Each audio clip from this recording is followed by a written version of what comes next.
He was pretty typical in many ways. You know, he was a really easy baby. He ate well, he slept well, you know, he played well, he was happy. So there weren't a lot of concerns. When he was around 1, I think I had heard or read that, you know, kids with autism didn't point. So right away I was scrambling through my brain thinking, okay, does he point to get things? And it kind of was like a big sinking feeling. It was like, he doesn't point.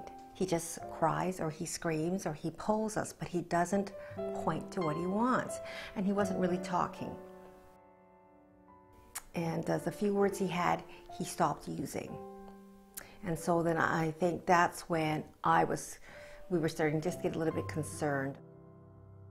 I guess around the time his sister was born, because he would have been about 20 months old when I had my daughter, he still wasn't talking. But all of a sudden, it was just sort of like overnight, he went from being this really happy, easy-going baby toddler to being really super rigid. You know, and we just couldn't figure out what he wanted, and when it didn't work out, it was just these huge screaming fits. And I can remember sitting at the kitchen floor going, he's autistic. I just know it. I just know he's autistic. He saw the pediatrician and she made the diagnosis. And for me, it was a little bit like a relief when she said it. It was a relief for me because it was like, okay, now we have to figure out which way to go. We had a computer and I got on the internet and just what services are available. And a really good friend of mine, her neighbor, worked for the IDP program here. So she says, well, why don't you call the IDP program? And at that time it was still the Delta Association for Child Development. She says, my friend is a pediatric nurse and she works in IDP. Give them a phone call. And so we came to playgroup regularly. Rochelle. So Rochelle was the one who did playgroup. Was the big thing, was that he wasn't the only one.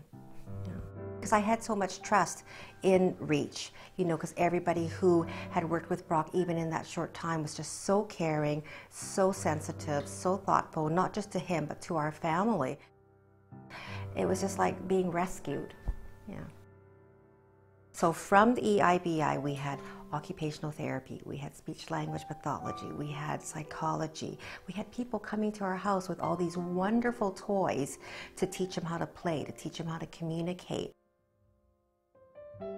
It was great, and you know, and it was so funny because we would sit in team meetings. They go, okay, well, Brock needs to learn how to say this, this, and that, and then they would do the program, and like within a week, he would have those words, he would have those concepts, he would have that, you know, mastered what they had set out for him to do.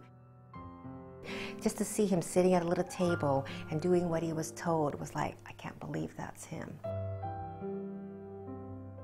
And I remember on Christmas morning, he was kind of fooling around by the fireplace and he slipped and fell.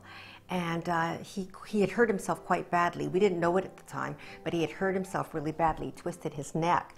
And so he got up and he's crying and everything. And he was like, oh, you know what, Brock, what's wrong? What's wrong? You know, come on, let's come and open some presents. And he went, I've hurt my neck. My neck is hurt.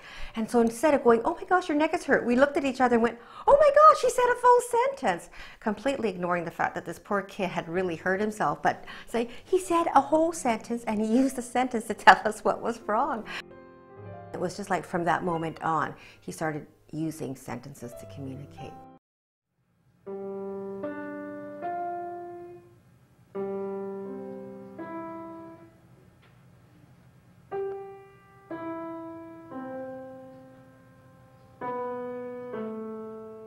My vision for Brock, especially now that he's a teenager, you know, and I know he's getting older, I think it's a lot of sort of normal things that all parents want, but, you know, certainly for Brock, because of the autism, I really hope that he can continue to develop skills where he can be a good self-advocate for himself.